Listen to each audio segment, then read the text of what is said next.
Growing up, I learned early that love in our house wasn't distributed equally. My younger brother Dennis was everything I wasn't: charismatic, athletic, effortlessly charming. While I struggled with grades and social awkwardness, Dennis glided through life collecting trophies, praise, and our mother's unwavering devotion. The pattern started when we were kids. Dennis would break something, blame me, and somehow I'd be the one grounded. When he borrowed money from my piggy bank, Mom would say I should be more generous with my little brother. When he pushed me down the stairs and I ended up with a sprained ankle, she lectured me about being more careful and not provoking him. By high school, the dynamic had crystallized into something toxic. Dennis was the star quarterback, student body president, and golden boy who could do no wrong. I was the older brother who existed mainly to make him look better by comparison. He'd mock my appearance in front of his friends, calling me crater face because of my acne.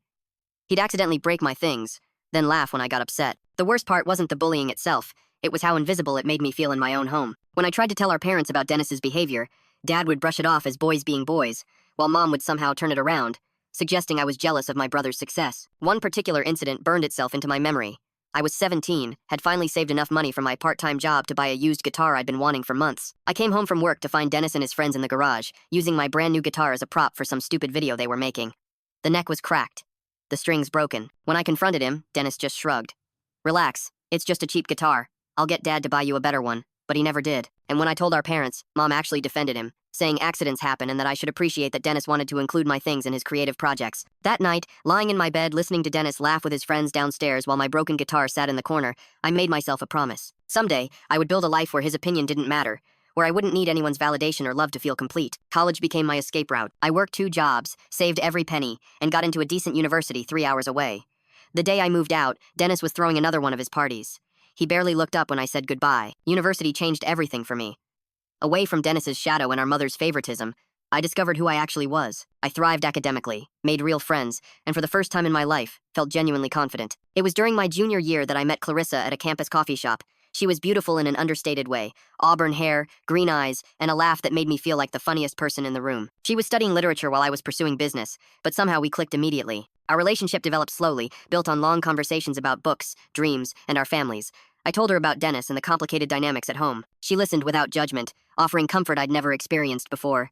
She came from a broken home herself. Her father had left when she was 12, and her mother struggled with depression. Maybe that's why we understood each other's need for stability and unconditional love. After 6 months of dating, Clarissa and I moved in together.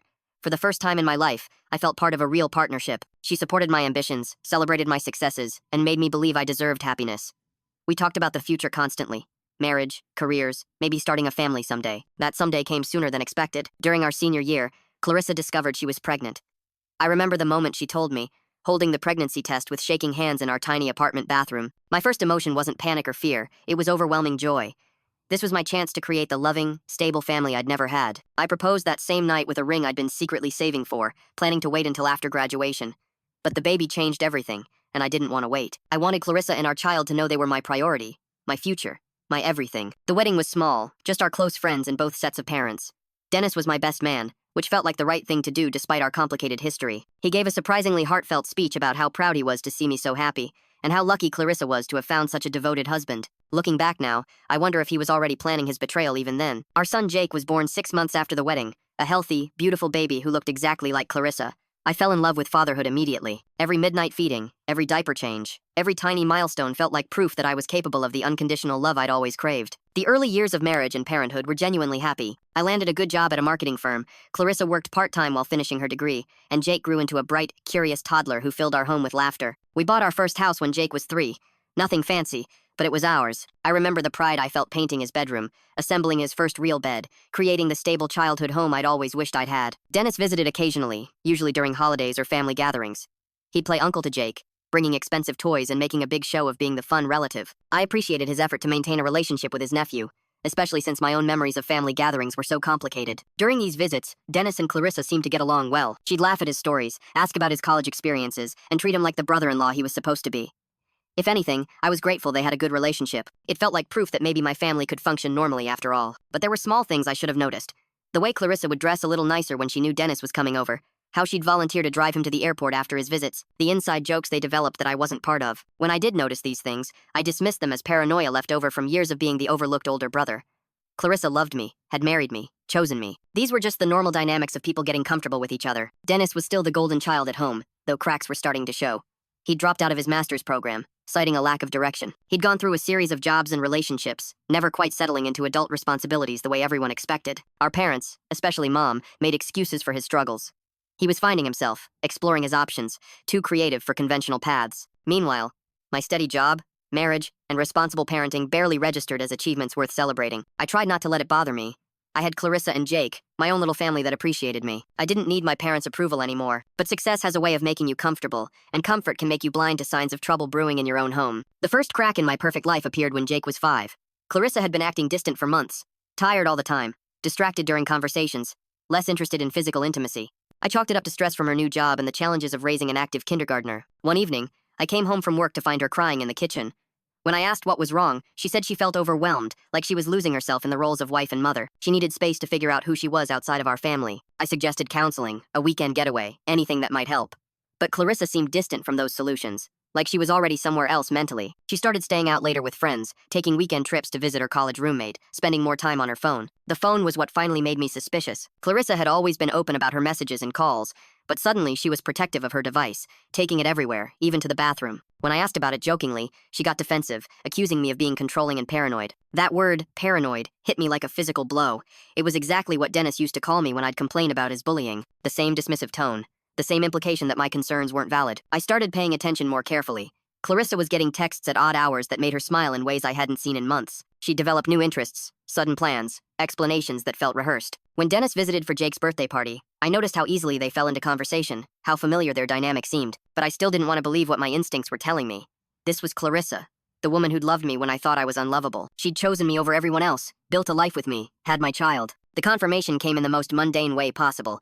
I was looking for a phone charger in Clarissa's purse when her phone buzzed with a text from Dee that read, "Can't wait to see you tonight. Same place as always?" My hands were shaking as I scrolled through the message thread.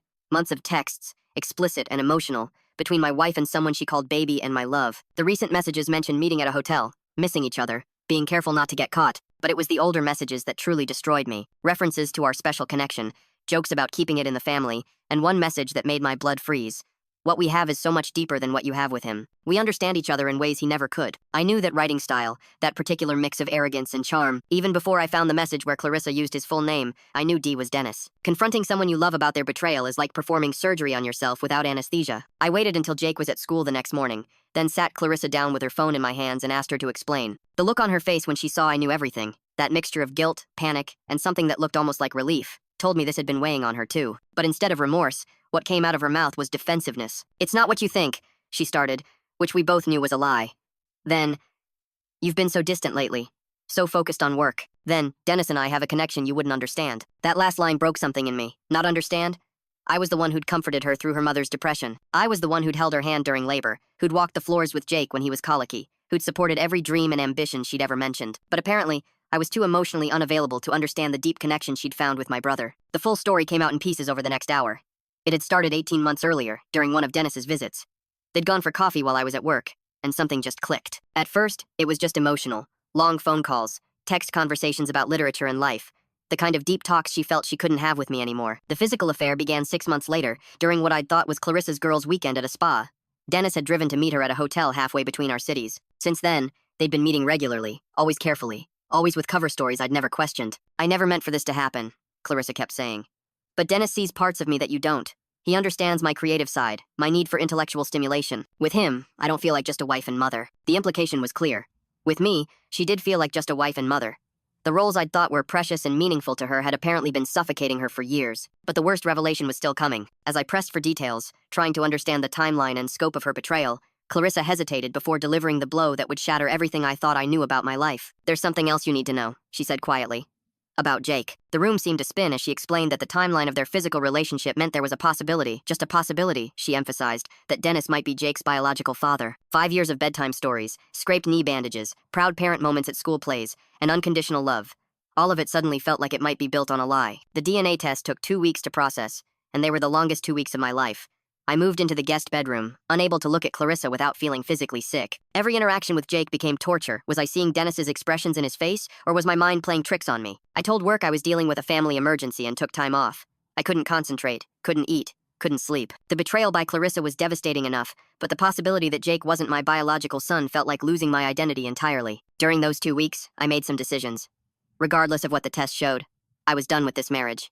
Trust, once broken this completely, couldn't be repaired. I contacted a divorce lawyer and started documenting everything, the affair, the timeline, Clarissa's admissions. I also called my parents and asked to meet with them privately. They drove up immediately, sensing the crisis in my voice. Sitting in their hotel room, I told them everything, about the affair, about Dennis's role in it, about the uncertainty surrounding Jake's paternity. My father's reaction was immediate and volcanic. His face turned red, then white, as he processed what I was telling him. That little bastard, he kept repeating. After everything we've done for him, everything we've given him. Mom's response was more complex. She was horrified by Dennis's betrayal, but I could see her mind already working, trying to find ways to minimize the damage, to somehow maintain relationships with everyone involved. Maybe they can work things out, she suggested weakly. Maybe this was just a mistake, a moment of weakness. 18 months of moments, I asked. 18 months of lies and secret meetings and planning around my work schedule so they could be together. The test results came back on a Tuesday. I opened the envelope alone in my lawyer's office, with him there as a witness. The document was clinical and precise. There was a 99.97% probability that Dennis was Jake's biological father. I sat in that office chair for what felt like hours, staring at those numbers.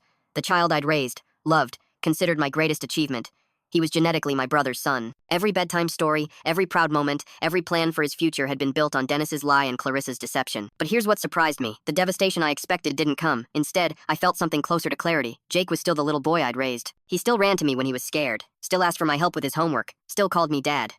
Biology didn't change 5 years of love and commitment. What did change was any remaining loyalty I felt toward Dennis or tolerance I had for my family's dysfunction. The confrontation with Dennis happened at our parents' house, with Dad and Mom present as witnesses.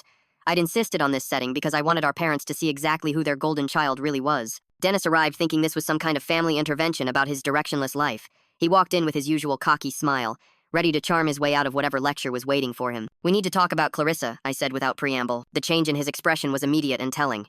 The confident smile disappeared, replaced by something between guilt and defiance. He didn't even try to deny it. "Look, it just happened," he started. "We didn't plan it. These things sometimes." 18 months, I interrupted. 18 months of planning meetings, lying to me, sneaking around behind my back. And Jake isn't even my biological son. That last sentence hit the room like a bomb. Mom gasped audibly. Dad stood up so fast his chair fell over. But Dennis's reaction was what truly revealed his character. Instead of remorse or shame, he got defensive. Then he got cruel. "Maybe this is for the best," he said. "Clarissa was never really happy with you. She told me that herself. She settled for stability, but she wanted passion, intellectual connection, someone who actually understood her." "So you gave her that?" I asked, my voice surprisingly calm. "I gave her what she needed, what you couldn't give her." And Jake, he paused, seeming to realize he was about to cross a line even he shouldn't cross. "Finish that sentence," I said quietly. "Jake deserves a father who's actually present, who's emotionally available, who—" I don't remember deciding to hit him. One moment he was talking, and the next I was on top of him. Years of suppressed rage finally finding its target. We crashed into the coffee table, scattering photos and knocking over lamps. Dad pulled me off him before I could do any real damage, but the message was sent. Dennis sat on the floor, nose bleeding, looking at me like he'd never seen me before. 28 years, I told him as Dad held my arms. 28 years of your bullying, your cruelty, your need to take everything that mattered to me. But this time, you went too far. "Boys, please," Mom started, but Dad cut her off. "No," he said firmly. "Let him finish." I looked down at Dennis, this man who'd shaped so much of my insecurity and self-doubt, and felt something I'd never experienced before. Complete indifference to his opinion. "I'm done," I told him. "Done with your excuses. Done with your selfishness. Done pretending we're family. You want Clarissa? You want to raise Jake? You can have them both. But don't ever contact me again." The divorce proceedings were swift but brutal. Clarissa fought for joint custody of Jake, claiming I was being vindictive and denying her son his real father. Her lawyer tried to paint me as controlling and emotionally distant, using Dennis's presence in Jake's life as evidence that she was providing a more complete family structure. But my lawyer was better prepared. We had documentation of the affair, including those text messages I'd photographed. We had the DNA evidence. And we had character witnesses who testified about my commitment as a father versus Dennis's history of irresponsible behavior. The judge's ruling was more favorable than I dared hope. Clarissa got primary custody of Jake, but I was granted generous visitation rights, and the judge specifically noted that my commitment to the child, despite the biological revelation, demonstrated exceptional character. More importantly for Jake's future, the judge ordered Dennis to pay child support and required him to maintain steady employment as a condition of being involved in Jake's life. During this time, the situation at home exploded completely. Dad called Dennis and delivered an ultimatum. End the relationship with Clarissa and beg for my forgiveness, or be cut off from the family completely. Dennis's response was typically selfish. He claimed he was in love, that this was destiny, that our parents couldn't understand the depth of his connection with Clarissa. He accused our father of favoritism, toward me, this time, and said he wouldn't be manipulated by threats. "Then you've made your choice," Dad told him. The next week, Dad met with his lawyer and rewrote his will. Dennis, who had been set to inherit half of our parents' considerable estate, about $2 million, was removed completely. Everything would come to me. with provisions for Jake's education and future. Mom tried to intervene, begging Dad to reconsider. She argued that Dennis was just confused, that he'd made a mistake but didn't deserve to lose his entire future over it. Dad's response was final. He didn't make a mistake. He made a choice. A choice to destroy his brother's family, to lie for 18 months, to betray everyone who ever trusted him. Actions have consequences. When Dennis learned about the will change, he showed up at our parents' house in a rage, demanding they reverse the decision. The conversation, which I heard about from Dad later, was ugly. Dennis threatened to take Clarissa and Jake and disappear, to make sure our parents never saw their grandson again. He accused Dad of always loving me more, of using money to control his children, of ruining his life out of spite. Dad listened to the entire rant, then quietly told Dennis he had 1 hour to remove his belongings from the house and leave his key behind. He was no longer welcome. 6 months after the divorce was finalized, I got a call from Dennis that I almost didn't answer. When I did, the voice on the other end was different than I'd ever heard before. Small, desperate, defeated. "I need help," he said without preamble. Dennis went on to explain that his life had completely fallen apart. He'd had to drop out of college because he could no longer afford tuition without our parents' support. The part-time jobs he'd been relying on weren't enough to cover his portion of child support, especially since Clarissa had quit her job to focus on being a full-time mother. They were living in a cramped apartment, struggling to make ends meet. Dennis was working at an auto repair shop, his hands permanently stained with grease, his back aching from long days of manual labor. "I made a mistake," he said, his voice breaking. "I know that now. I was selfish and stupid and I hurt everyone. But Jake needs stability. Clarissa needs support. Can't we find a way to work this out?" For a moment, listening to my brother's genuine distress, I felt a flicker of the old dynamic. The urge to fix things, to be the responsible older brother, to make everything okay for everyone else. But then I remembered 18 months of lies. I remembered the smug look on his face when he told me Clarissa had never been happy with me. I remembered years of bullying, of being made to feel small and inadequate in my own home. "You're right," I told him. "You made a mistake. But it wasn't a moment of weakness or a lapse in judgment. You made a calculated decision to destroy my family because you could. Because you've always taken what you wanted without considering the consequences. Please," he begged. "I'll do anything. I'll work 2 jobs, 3 jobs. I'll pay you back every penny. Just help us get back on our feet." "The way you helped me when I was 17 and you broke my guitar?" I asked. "The way you helped me when I was being bullied and you joined in? The way you helped me when I built a marriage and family that I loved?" Dennis was crying now. Something I'd never heard before. "I can't lose everything. I can't lose Jake. He's my son." "Yes," I said quietly. "He is. And now you get to figure out how to be his father without anyone else cleaning up your messes or making excuses for your choices." I hung up the phone and blocked his number. A year has passed since that last conversation with Dennis, and my life has settled into something I never expected. Peace. Real, genuine contentment that doesn't depend on anyone else's approval or validation. I see Jake every other weekend and 1 evening per week, as ordered by the court. Those visits are precious to me. We do homework together, play games, talk about his friends and school. He still calls me Dad, still runs to me when he's excited about something. The biological reality doesn't matter to him, and increasingly, it doesn't matter to me either. I raised him for 5 years. I loved him before he was born. I'm still his father in every way that counts. Clarissa and Dennis are struggling, exactly as I predicted. Through mutual friends, I hear updates about their situation. Dennis is still working at the garage, though he's gotten promoted to shift supervisor. Clarissa has started waitressing part-time but constantly complains about being tired and overwhelmed. They moved in together officially 6 months ago, but the financial stress and reality of raising a child on limited income has strained their relationship. The passionate connection that justified destroying my marriage apparently doesn't hold up as well under the pressure of grocery bills and sleepless nights. My parents have maintained their stance. Dad refuses to speak to Dennis or acknowledge his existence. Mom has tried a few times to reach out, sending birthday cards and Christmas gifts for Jake, but Dad put a stop to it. He made his choice, Dad reminded her. He chose Clarissa over his family, chose immediate gratification over responsibility. He can live with the consequences. The inheritance situation remains unchanged. $2 million that was supposed to be split between 2 brothers will now go entirely to one, along with the moral support and family connection that Dennis threw away. I've started therapy to work through the trauma of betrayal and the complicated feelings about my family dynamics. It's helping me understand that Dennis's behavior was never about me. It was about his own insecurity and need to prove his superiority. More importantly, I'm learning to build relationships based on mutual respect rather than the desperate need for approval that drove so many of my choices in the past. I've even started dating again. Nothing serious yet, but I'm discovering what it feels like to be chosen by someone who actually knows and appreciates who I am, rather than someone who's settling for stability while looking elsewhere for passion. Sometimes I wonder if Dennis thinks about those moments when he could have chosen differently, when he could have been a supportive brother instead of a rival, when he could have respected my marriage instead of destroying it, when he could have accepted responsibility instead of making excuses. But those moments are gone now, and the consequences are permanent. Dennis wanted to win, to prove he was better than me, to take what was mine. In the end, he got exactly what he asked for and lost everything that actually mattered. I sleep well at night now, in a home that's truly mine, surrounded by people who choose to be there. And for the first time in my life, I don't need anyone's validation to know that I'm exactly where I belong. The golden child's crown has finally tarnished, and I've learned that being overlooked was actually the greatest gift my family ever gave me. It taught me to build something real, something that couldn't be taken away by someone else's selfishness or cruelty. Dennis is welcome to the scraps of the life he chose. I'm too busy living mine to look back.